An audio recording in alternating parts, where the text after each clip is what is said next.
Cuando hablamos de la rivalidad de México contra Argentina a nivel de selecciones, nos tienen totalmente tomada la medida. La realidad es que siempre que los enfrentamos nos terminan ganando y por eso se burlan de nosotros. Incluso dicen que no sabemos jugar fútbol. Pero hay un club que es mucho más mexicano que la misma selección. El verdadero orgullo nacional, el que sí ha puesto a Argentina en su lugar, el padre de los argentinos, las Chivas Rayadas del Guadalajara. Sí, porque mientras la selección ha sufrido contra ellos, Chivas les ha dado tantas humillaciones, incluso a los más grandes, que la historia pesa. Chivas enfrentó por primera vez a un equipo argentino en partido oficial al San Lorenzo de Almagro en la Copa Libertadores. 2005. En ese momento muchos dudaban del nivel del equipo mexicano porque enfrente estaba un club argentino con historia y peso internacional. Pero Chivas en México ganó con autoridad 2-1, mostrando personalidad, intensidad y buen fútbol. Y cuando fueron a Argentina, lejos de achicarse, empataron 0-0 en un partido donde el cuadro rojiblanco se vio mucho más superior, generando las jugadas más claras y manejando el ritmo del encuentro. Al final, Chivas terminó dejando fuera a los argentinos en fase de grupos, mandando un mensaje claro de que el fútbol mexicano podía competir y superar a cualquiera en Sudamérica. El segundo rival argentino fue nada menos que Boca Juniors, el autonombrado más grande de Argentina, pero cuando se toparon con Chivas en México, se llevaron un baile histórico 4-0 contundente, claro y sin discusión. Y en Argentina otra vez 0-0, pero con Chivas siendo superior manejando el partido, teniendo las más claras y dejando en silencio a la Bombonera. La frustración fue tanta que el partido terminó suspendido por los incidentes en la tribuna porque simplemente no supieron perder. Fueron superados, fueron exhibidos y quedaron humillados por el equipo más mexicano de todos. La policía ha tenido que ingresar ahí a la zona de las gradas para controlar pues a estos pseudoaficionados que, bueno, pues estaban aplaudiendo la actitud de este hombre que ingresó al campo para agredir a Adolfo Bautista. Siguen los problemas ahí en esa zona del estadio. Realmente pues no hay garantías para poder continuar con el partido. Habrá que esperar qué es lo que indica el señor Vázquez. Y primero las garantías no las hay por parte de la gente de Boca, que es increíble. Increíble que reaccionen así ante la impotencia, ante la eliminación. Caray, ante la cobardía, pues tienen que caer en este tipo de cosas. El siguiente fue en los cuartos de final de la Copa Libertadores 2006 contra Vélez Sarsfield, que llegaba como el mejor equipo del torneo. En México el partido terminó 0-0 y los medios argentinos ya los daban como calificados. Pero Chivas tenía otros planes. Vamos al momento que más hay que meter. En Argentina fueron y les ganaron 2-1 a domicilio. Viene el centro, pelota arriba. ¡Gol!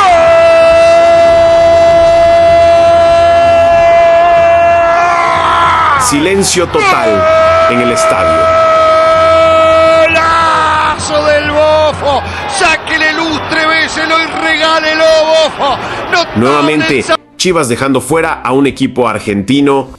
El siguiente capítulo fue en la Copa Sudamericana 2007, cuando Chivas se enfrentó al Arsenal de Sarandí. Otra vez el Guadalajara fue a Argentina y otra vez no perdió, quedaron 0-0. Pero Chivas fue mucho mejor, dominó el partido, tuvo las más claras y dejó claro que en territorio argentino el que imponía condiciones era el rebaño. Con ese empate ya sumaban 2 años invictos en Argentina, algo que ningún equipo mexicano había logrado así. Pero en la vuelta en México Arsenal dio la sorpresa, ganó 3-1 y eliminó a Chivas. Fue la primera y única vez que un equipo argentino pudo dejar fuera al Guadalajara en una serie oficial internacional. En la Copa Sudamericana 2008 llegó el turno de enfrentar a River Plate y otra vez. Chivas demostró que en Argentina no le pesaba nada. En la ida, en Buenos Aires, el Guadalajara ganó 2-1 jugando con inteligencia, aprovechando los espacios y pegando en los momentos clave, un año más manteniendo el invicto en territorio argentino. En la vuelta en México, River se puso arriba 2-0 y parecía que la historia cambiaba, pero Chivas reaccionó con carácter, empató el partido y dejó el global 4-3. Eliminando nuevamente a un equipo argentino, ya era una costumbre que cada vez que se cruzaban con el rebaño terminaban quedando fuera. Omar otra vez. Aquí viene Omar, va a ser individual, sigue. Tocó para el Venado. El Venado. ¡Gol! ¡De la Chivas! El Venado. El Venado. El En la Copa Libertadores 2009, las Chivas se enfrentaron a Club Atlético Lanús. En Argentina, Chivas fue superior desde el inicio, empezó ganando el partido y dominando los tiempos, pero en el último minuto, Lanús encontraría el empate dejando el 1-1 final. Con ese resultado, el Guadalajara ya sumaba 4 años invicto en Argentina, demostrando que no se achicaba en ninguna cancha. El partido en México terminó 0-0 con un gol de Chivas en el último minuto que fue anulado. Aún así, Chivas avanzó como primero de grupo, mientras Lanús quedó eliminado y el invicto en Argentina seguía creciendo. Otro jugador de Lanús en el césped. Sí, pero ya fue Torres y le dijo, no, mira, si no te levantas, lo siento. Ahora sí que lo siento, y el balón cerrado. El arquero se pasa, el disparo. ¡Gol! ¡De la Chivas! No cuenta, Raúl, lo está anulando Torres. Para la Copa Libertadores 2010, Chivas se enfrentó en octavos de final a un viejo conocido, el Vélez Sarsfield, que venía con sed de revancha. Pero en México se llevaron una goleada 3-0 con una actuación espectacular de Omar Bravo, que fue figura total y marcó la diferencia. Para la vuelta en Argentina, Chivas perdía por primera vez en la historia un partido en territorio argentino 2-0, pero ni así le alcanzó a Vélez. El global fue para el Guadalajara y una vez más un equipo argentino quedaba eliminado. 5 años tardaron en poder ganarle un partido a Chivas en Copa Libertadores y aún así el que avanzó fue el Guadalajara. En la Copa Libertadores 2012, en fase de grupos nos tocó una vez más el Vélez Sarsfield, pero esta vez Chivas no venía bien. El equipo pasaba por un mal momento y eso se notó. En Argentina se perdió 3-0 sin discusión y en México también nos volvieron a ganar 2-0.